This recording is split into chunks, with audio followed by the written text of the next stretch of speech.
بہت ہی اللہ کرنے والا تھا، وہ عابد یعنی عبادت کرنے والا شخص، وہ اپنے عبادت گاہ اپنے گھر سے الگ بنا رکھا تھا، اور وہ کسی عورت سے نہ ہی ملنا نہ ہی کسی سے ملاقات کرنا، انہوں نے خالصتاً صرف اللہ کی عبادت کرنے کے لیے ایک الگ عبادت خانہ بنا لیا تھا، اور اس میں صرف اور صرف وہ عبادت کرتا تھا، کسی سے کوئی مطلب نہیں۔ اسی قریبی میں ایک عورت بہت ہی مالدار تھی، حسن و جمیل تھی، خوبصورت تھی، اور عورت نے اپنی نوکرانی سے اپنی ملازمہ سے کہلوا بھیجی کہ جاؤ فلاں جگہ، وہاں پر ایک عابد ہے، وہاں پر ایک عبادت گزار شخص ہے، وہاں پر ایک پرہیزگار شخص ہے، ان سے کہنا کہ میرے مالکہ نے، میرے محترمہ نے آپ کو دعوت دیا ہے، آپ کو بلایا ہے کہ ایک معاملہ ہے یعنی ایک مقدمہ ہے، اس مقدمہ میں آپ کو گواہی دینا ہے، اس وشے میں آپ کو بلایا جا رہا ہے۔ وہ شخص جو پرہیزگار شخص تھا، وہ عابد تھا، ان کے دل میں اللہ تھا، ان کے دل میں انہوں نے اچھے نیت سے وہ کہا کہ ایک انسان کو یعنی مخلوق خدا کے مخلوق کا کام آنا یہ نیکی کا کام ہے، یہ اچھا کام ہے، یہ حسن اور اخلاق کا کام ہے، اس لیے اس نے اچھے ارادے سے کہا کہ ٹھیک ہے، ایک انسان کا اچھے کام آنا یہ نیکی کا کام ہے، اس لیے وہ شخص عابد شخص پرہیزگار شخص اپنے عبادت گاہ سے نکل کر ان کے پیچھے اس ملازمہ کے پیچھے آئی، اپنے محترمہ کے پاس یعنی اپنے مالکہ کے پاس جو ہی دروازے سے داخل ہوتے ہیں، یہ عابد شخص پرہیزگار شخص، دروازہ بڑا تھا، وہ محل تھا، اور وہ مالدار عورت بھی تھی اور حسن و جمیل بھی تھی، جیسی دروازے سے انٹری کی آگے بڑھتے ہیں، پہلا دروازہ بند کر دیا گیا، پھر آگے بڑھتے ہیں، اسی طریقہ سے کئی دروازے بند کر کے جب آخر میں پہنچتے ہیں تو وہاں پر وہی ایک عورت جو حسن و جمیل جنہوں نے بلوائی تھی وہ اکیلی ہے، اور ان کے سامنے ایک نامولود بچہ ہے، معصوم سا بچہ ہے، اور سامنے شراب رکھا ہوا ہے۔ دروازہ باہر سے بند کر دیا گیا، صرف اور نوجوان شخص ہے جو بہت ہی پرہیزگار ہے، جو بہت ہی اللہ کرنے والا ہے، وہ تو اچھے ارادے سے آئے تھے۔ جب وہ عورت ان کے سامنے ایک بچہ، معصوم سا بچہ، اور سامنے شراب رکھا ہوا ہے، اور عورت نے ان سے کہا کہ ہم نے آپ کو بلوایا ہے کسی گواہی کے لیے نہیں، کسی معاملہ کے نہیں، بات یہ ہے کہ ہم آپ سے 3 چیز کا مطالبہ کرتے ہیں، 3 سوال ہے، 3 سوال میں سے کسی ایک کو آپ کو چوز کرنا ہے، آپ کو سلیکٹ کرنا ہے، آپ کو انتخاب کرنا ہے اور اس کو کرنا ہے۔ اگر تینوں چیز کو اگر آپ انکار کر دیتے ہیں تو پھر آپ کو رسوا کریں گے، ہم آپ کو بدا کریں گے، چلائیں گے، لوگ آ کر آپ کے کیا حال کریں گے آپ خود سمجھ سکتے ہیں۔ سوال کیا کہا کہ یہ سامنے جو نامولود بچہ ہے، معصوم سا بچہ ہے، اس کو قتل کر دو۔ دوسرا شرط کیا ہے؟ دوسرا شرط یہ ہے کہ سامنے جو شراب ہے اس کو پیو۔ تیسرا شرط یہ ہے کہ آپ مجھ سے منہ کالا کریں، مجھ سے زنا کریں۔ وہ عابد پرہیزگار شخص سنتے ہی ان کے دل اور اللہ کا خوف مچل آیا، کہا کہ یہ تینوں گناہ عظیم ہے، اس میں کبیر ہے، بڑے گناہ ہے، قتل کرنا بھی بڑا گناہ، شراب پینا بھی بڑا گناہ، اور زنا کرنا بھی یہ بھی بڑا گناہ۔ انہوں نے تینوں میں سے ایک چیز کو مجبوراً درجے کے لحاظ سے انہوں نے سمجھا کہ شراب پی لینا یہ میرے ہی تک محدود رہے گا، انہوں نے اس خیال سے شراب پر ہاتھ لگایا۔ جو ہی شراب پیتا ہے یہ نوجوان، شراب جو ہی پیا، پینے کے بعد ان کا عقل کام کرنا چھوڑ دی، صحیح اور بری چیز میں تمیز کرنا چھوڑ دی، مدہوش ہو گئے شراب پر شراب۔ جب نشہ آ گیا، نشہ آنے کے بعد اس نوجوان نے ایک کا سلیکٹ کیا تھا، شراب پیا، انہوں نے تمام گناہ کو کر ڈالا۔ جب انسان شراب پی لیتا ہے اس کی عقل اس کام کرنا چھوڑ دیتی ہے، انہیں نہیں پتا رہتا ہے کہ یہ ماں ہے کہ یہ بہن ہے۔ اس نوجوان نے شراب پینے کے بعد اس نامولود بچہ کو بھی قتل کر دیا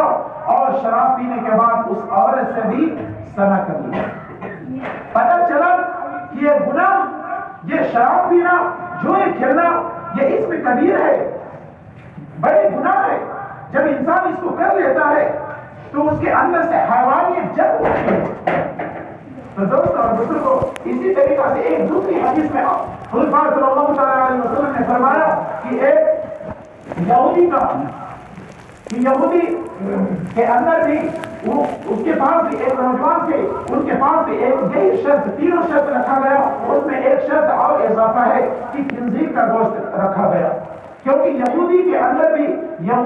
وہ بھی اپنے صحیفہ میں وہاں بھی خنزیر کا گوشت کھانا حرام ہے،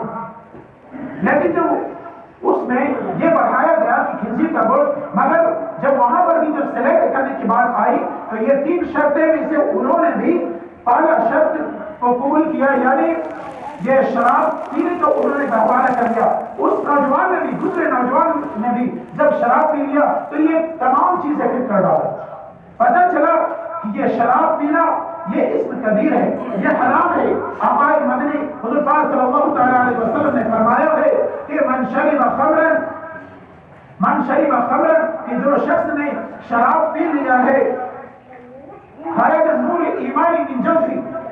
کہ وہ ان کے اندر سے ایمان کا نور نکل جاتا ہے۔ من شرب خمرا خرج نور ایمان من جوفی، کہ اس کے اندر سے جو ایمان کی حرارت ہے، ایمان کی جو کیفیت ہے وہ نکل جاتا ہے۔ اس حالت میں اس کو ایمان پر نہیں، ایمان کا نور نکل جاتا ہے۔ دوسری حدیث میں جو بخاری شریف میں ہے، وَلَا يَشْرَبُ الْخَمْرَ حِينَ يَشْرَبُهَا وَهُوَ مُؤْمِنٌ، کہ وہ شخص جس وقت شراب پیتا ہے وہ مومن نہیں ہوتا۔ پتہ چلا کہ یہ شراب حرام کام ہے، حرام کام کرنے کے وقت وہ بتاتے تو مسلمان ہونے کے باوجود بھی وہ مسلمان نہیں ہے، کیونکہ آقائے مدنی سرور کائنات حضور پاک صلی اللہ تعالیٰ علیہ وسلم نے یہ فرما چکے ہیں، اور آیت کریمہ آپ کے سامنے آ چکی ہے کہ جیسے جو ہی شراب کی آیت نازل ہوتی گئی، آخر میں جب حرام ہو گئی تو تمام چیزیں چھوڑنا آسان ہو گئی۔ دنیاوی میں ہم دیکھ رہے کہ ایک شاعر، بہت بڑے شاعر گزرے ہیں، جگر مراد آبادی، آپ لوگوں نے نام سنا ہوگا۔ یہ جگر مراد آبادی کے بارے میں آتا ہے کہ انہوں نے جس مشاعرے میں جاتے تھے بغیر شراب کا یہ جاتے ہی نہیں تھے، کئی دفعہ ایسا ہوتے تھے کہ جگر مراد آبادی یہ شراب اتنا پی لیتے تھے تو ان کے جو ہمسائے ہوتے تھے انہیں اٹھا کے لے جاتے تھے مشاعرے پر، اور اسی حالت میں اور شرابی کی حالت میں وہ مشاعرہ کرتے تھے۔ ایسے عادی تھے، لیکن اللہ تبارک و تعالیٰ نے انہیں توفیق دی۔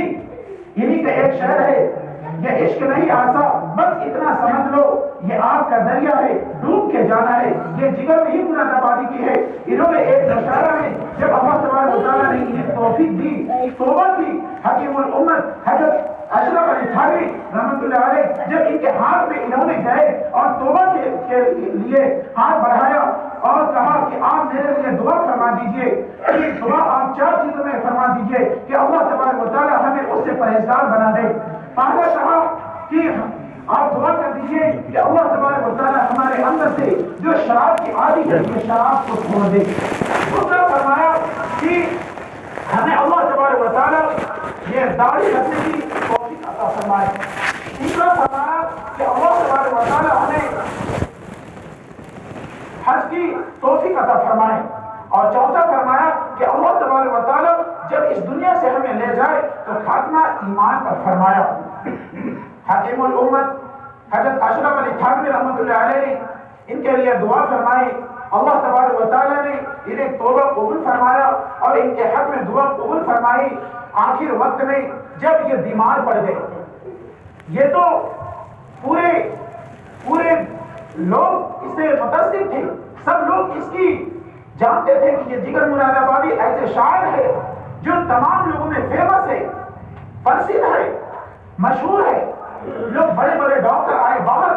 ادر کنٹری سے آئے ڈاکٹر آئے, لوگ علاج کر رہے. ڈاکٹروں نے مشورہ دیا کہ آپ نے جو شراب چھوڑی ہے اس کے نتیجے میں آپ نے بیمار پڑا ہے.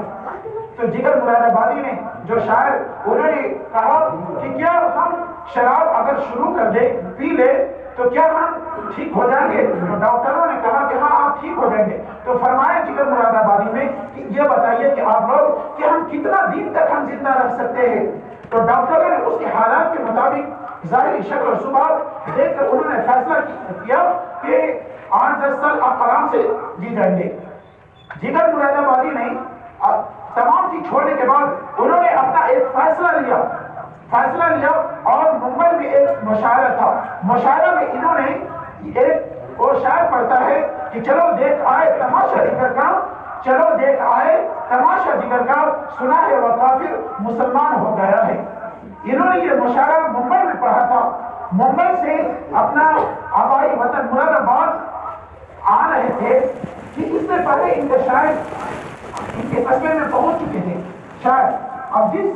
ٹرین سے اترنے کے بعد جس ٹانگے سے جس رکشا سے آپ اپنے گھر کو آ رہے تھے, اس رکشا جو چالک تھے وہ اسی کو پڑھ رہا تھا. جگر مراد آبادی نے کہا کہ آپ کس کے اشعار پڑھ رہے ہیں, کس کے شاعر پڑھ رہے ہیں؟ انہیں پتا نہیں کہ میرے جو رکشا میں بیٹھا یہ جگر ہی مراد آبادی ہے. انہوں نے کہا کہ یہ جگر مراد آبادی کا ہے. انہوں نے اللہ تبارک و تعالیٰ نے انہیں توفیق دی, انہوں نے داڑھی بھی رکھی, حج بھی ادا کیا اور پھر امام بالخیر کی نصیب بھی ہوئی. جب بہت دنوں کے بعد انہوں نے یہ آئینہ نہیں دیکھا تھا, آئینہ جب دیکھا تو ان کے ابھی بھی, جب آپ ان کے اردو کی کتاب میں دیکھیں گے اس کا فوٹو ابھی بھی موجود ہے, ان کے بال بھی بکھرے ہوئے ہیں, داڑھی بھی بڑی بڑی ہے. اس طریقہ سے جب وہ شاعر جب توبہ کر لیا اور سوچ لیا, جب انسان سوچ لیتا ہے کہ اب اس گناہ, یہ گناہ عظیم ہے, اس کو چھوڑ لے, تو یہ سوال ہی پیدا نہیں ہوتا کہ ہم عادی ہے, بہت مشکل ہو رہا ہے چھوڑنا. یہ سب بہانہ ہے, شیطان کے وسوسے ہیں. دوستوں اور بزرگوں, کہنے کا مقصد یہ ہے کہ اگر انسان سوچ لے کہ یہ گناہ عظیم ہے, یہ حرام کام ہے, جوا کھیلنا, شراب پینا, گنجا اور پھر اس طریقے سے کئی قسمیں ہیں شراب, یہ سب کو چھوڑ دے. اگر سوچ لے انسان, فیصلہ کر لے کہ اللہ تبارک و تعالیٰ نے اس کو حرام کیا ہے, اگر ایسی حالت میں ہم اس کو جان نوش فرماتے رہیں گے, پیتے رہیں گے, اور اللہ تبارک و تعالیٰ خدا نہ خاصا ایسی وقت میں حضرت اسرائیل علیہ السلام ملک الموت کو بھیج کر میرا روح قبض کر لے, اس وقت ہمارا حال کیا ہوگا؟ حدیث میں تو شرط فرمایا گیا ہے, من شرب خمرا, کہ جو شخص شراب پیتا ہے اور خرج نور ایمان من جوفی, کہ اس کے اندر سے جو ایمان کا نور ہے وہ نکل جاتا ہے. دوسری حدیث میں فرمایا ولا یشرب الخمر حين یشربها وهو مؤمن, کہ ایسی حالت میں وہ تو مومن ہی نہیں رہتے ہیں. تو دوستوں اور بزرگوں, کہنے کا مقصد ہے کہ اللہ تبارک و تعالیٰ سے توبہ کرے, بار بار توبہ کرے کہ ہمیں جس گناہ عظیم کی, جس بری چیز کی اگر ہمیں لت لگ چکی ہے, چاہے گٹکے کی شکل میں ہو, چاہے اپنی زبان میں کہتے ہیں کہ یہ ٹھنڈا کو بھگانے کے لیے ہم اپنی زبان کو بار بار یہ کرتے رہتے ہیں, تو یہ چبلاتے رہتے ہیں, اس سے ہمیں گرمی آتی ہے. دوستوں اور بزرگوں, یہ شیطان کا وسوسہ ہے. اگر آپ چاہ رہے ہیں تو کیا نہیں ہو سکتا ہے, انسان کے بس میں ہر چیز ہے, اور چیز اگر انسان چاہ لے, کہتے ہیں کہ آسمان سے توڑ لاتے ہیں ستارے, اور حوصلہ انسان اپنے اندر اگر جگا لے. تو دوستوں اور بزرگ, کہنے کا مقصد یہ ہے کہ دوستوں کہ اگر ہم چاہ لیں کہ یہ گناہ ہے اور اس کو ہم چھوڑ دیں تو یقیناً کہ چھوٹ جائے گی. اللہ سے دعا ہے کہ اللہ تبارک و تعالی ہم تمام لوگوں کو ان تمام برے اور اسم کبیر سے پرہیزگار فرمائے, توبہ نصیب فرمائے. اللہ تبارک و تعالی ہم تمام لوگوں کو نیک کام کرنے کی توفیق عطا فرمائے. وآخر دعوانا ان الحمد للہ رب العالمین.